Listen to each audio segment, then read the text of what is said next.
学了，大逆不道，斩！哎，你不要那么冲动嘛，我绑着不能动啊！不管，大逆不道，斩！挖掉你的眼，还是割掉你的鼻，还是切掉你不应该有的地方啊？照我看呢，你不如把我放出来先，了不起你想怎么样，我照做就是了嘛。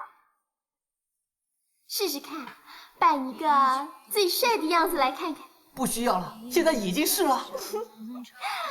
那就扮一个最丑的样子来看看。不行啊，怎么扮也不会丑啊。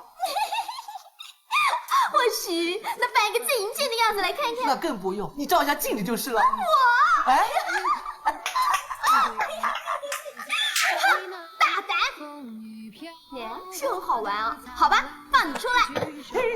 海大富接到康熙密令，要教韦小宝武功，还御赐他为天子门生。随后，海大富备上一桌满汉全席，韦小宝摆起架子开始吃喝。海大富无奈，只能在一旁卖力展示武功。韦小宝认为这刀太大，看着就很累，要求他换个轻的。海大富按照他的要求换成了一把短刀，刀法飘逸，招式精妙。韦小宝扔出一个西瓜，让他劈成2半，认为短刀花里胡哨不实用，只能继续换。紧接着，海大富把18般兵器轮番耍了一遍，韦小宝始终挑3拣4，没一样看得上。海大富忍无可忍，只能扔掉手中的兵器。是你叫我学武功的。海大富随即使出百发百中的穿心龙爪手，招招抓向要害。韦小宝被抓得连忙躲闪，却突然眼睛一亮，表示一定要学这招。刚才这招是什么名堂啊？百发百中穿心龙爪手，抓乃龙爪手，干什么？有内涵，我就学这一招。是这招是吗？我不睡觉也要练。好。韦小宝用这招百发百中的穿心龙爪手，朝着康熙的胸口猛抓，招招刁钻且下流。本来我这招从来都只施展在女人身上的，我只看你这个人还不错，就破例叫你见识一下厉害。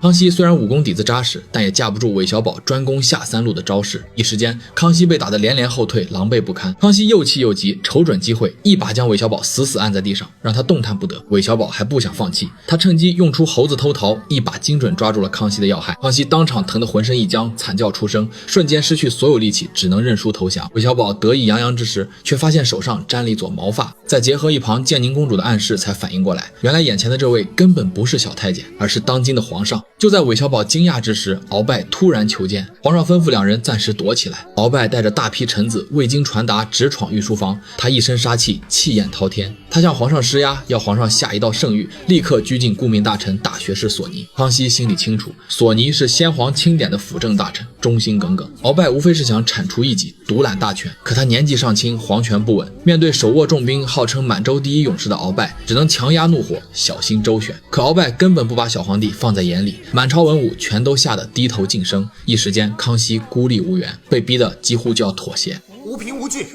怎可随便拘禁顾命大臣？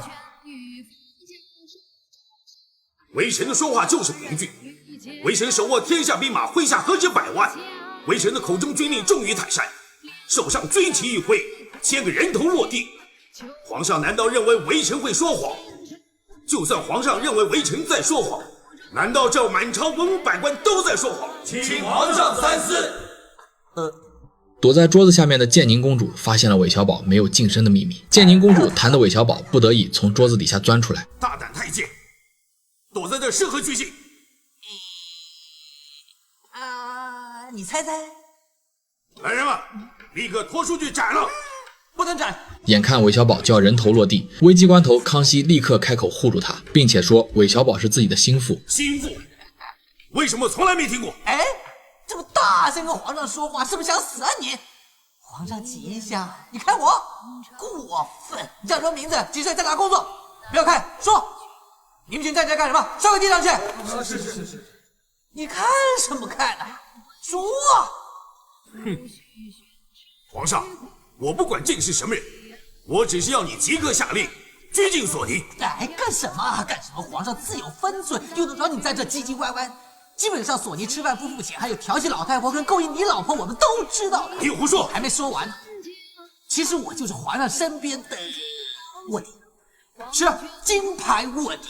韦小宝立刻抱紧了皇上的大腿，仗着有皇上撑腰，对着鳌拜开始胡搅蛮缠，巧舌如簧，东拉西扯，打乱鳌拜的节奏，把鳌拜气得七窍生烟。趁着鳌拜被搅得心烦意乱，皇上金口一开，说索尼之事自有分寸，鳌拜也只能暂时离开。一场危机就这样被韦小宝轻松化解。经此一事，康熙看出韦小宝胆大心细，够机灵，便将他拉拢到自己身边，还封他为御前金牌卧底小密探。除了对付鳌拜之外，还要暗中监视海大富。韦小宝也从一个刚入宫的小太监，一跃成为皇上身边最信任的红人，正式踏上飞黄腾达之路。回到进士房的韦小宝立刻把自己与皇上大打出手，使出穿心龙爪手的事情告诉海大富，他满嘴胡言，越吹越离谱。海大富二话不说，直接将韦小宝脚下的凳子踢得粉碎。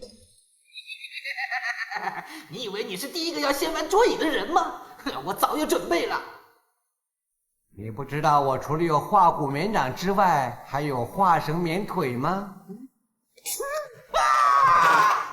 就在这时，门外突然传来通报，太后派了4位宫女前来，要传韦小宝前往慈宁宫。海大富不敢抗命，只能放韦小宝跟宫女前去。4位宫女一言不发，直接一刀刀削去韦小宝身上的衣物。他被人用一席毯子紧紧裹住，像一件物品一样被抬进一间隐秘的房间。韦小宝还以为自己未被晋升的秘密暴露，眼看就要大祸临头。房门被缓缓推开，走进来一个风情万种的女子，此人正是建宁公主。